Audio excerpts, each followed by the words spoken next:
change across and make the change last forever. Next competency I want to talk about is servicing customers. I had no formal experience customer servicing roles. Operations management, which has been my whole career, tends to be a back-end process. Mostly the support staff is the one that gets the, either your sales staff or your customer servicing staff, your technical representatives that will go out to a site for the polypropylene plant. Servicing customers, not so much.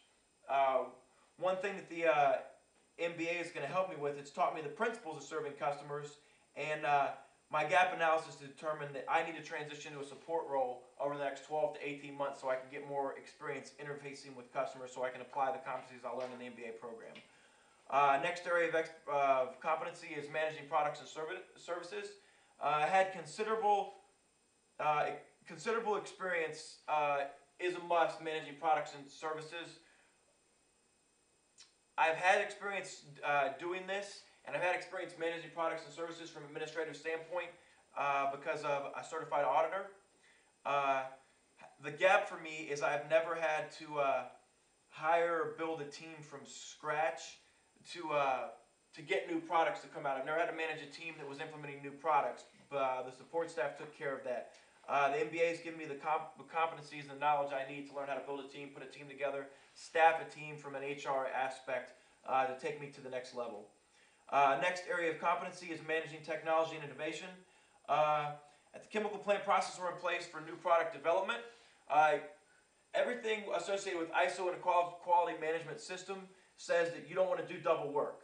So what we're going to do is we're going to put a system in place to manage these changes. If a customer sends us feedback that says, hey, I don't like the way your product did X, what can you do about it for me?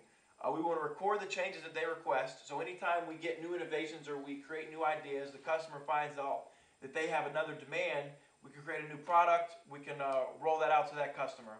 Another thing that's important about managing technology and innovation is communication skills.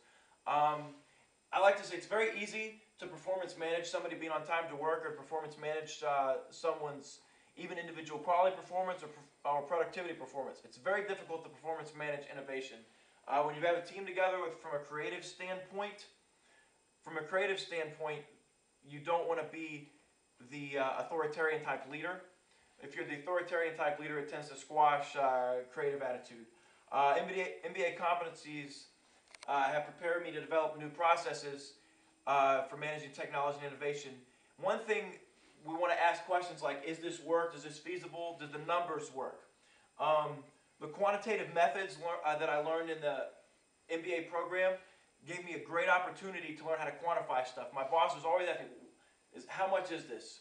Is it a perfect amount? Does this make sense financially? Does this make sense financially?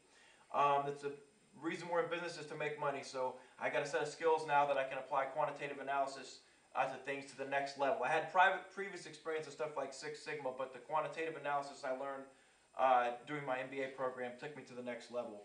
Also, for managing technology and innovation, got the more theory of change management, and also had the design and principles of a production system. Next area is assessing the competitive environment. Strengths in this one, if I could say any related experience from the Navy, would be attention to detail, analytical skills, and assessment skills coming from ISO 9001 quality management auditor. Because what you want to do is, you hear a buzzword going around like called benchmarking. The polypropylene plant, we would benchmark ourselves to the other polypropylene businesses, and we would take that benchmarking data and bring it back and then see where our gaps were and try to fill them. Competencies from the MBA that are actually going to help me get to the next level, financial accounting and quantitative methods again. I love putting numbers to stuff. Every time I've ever had a supervisor, they've always wanted me to put numbers to things. So quantitative analysis, financial accounting. Next level, I want to be in more of a support role so I can put this to practice. Last competency is planning for future in the global marketplace. Best thing that the Navy taught me, is ironic as it may seem, is relationship skills and communication skills. A lot of times people say, military, how do you know relationship skills? Well, when you're stuck on a submarine with about 100 other guys for 6 months at a time, you have to get used to relating to people and keeping everybody happy if you want to get something, if you want to get anything accomplished.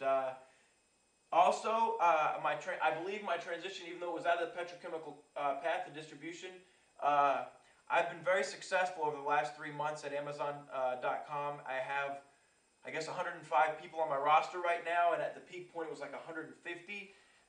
It helped me increase my breadth of management scope. So I'm able to, when I worked at the refinery, good example of this, when I worked at the refinery, I had 12 guys if I was on night shift, and that was it. Day shift, 20 guys, which was the 12 guys plus some mechanics. I know where every single one of those 12 people were, and I could brute force my way through it if I could get something done.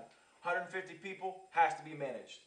The MBA competencies helped me increase my knowledge from both aspects. Leadership, so I can get more principles. Obviously, I talked earlier about the situational leadership. And then financial accounting skills, quantitative method skills. That way we can see which situations and which ideas look feasible for the future. Conclusion. Results of the MBA program. The competencies I attained helped me make a jump from a supervisor to a manager. Even though I was management in the Navy, management at the refinery, I was a supervisor. I do believe that the 2 months I spent, probably a month and a half, 2 months I spent prior to swapping to Amazon.com, the organizational behavior and the change management theory, I don't think I would have been successful in the transition without that. Heads up, I wanted to say I never had an experience with online learning in the competency-based approach, and I absolutely learned more than I could possibly imagine from my MBA program at Western Governors University. Thank you very much.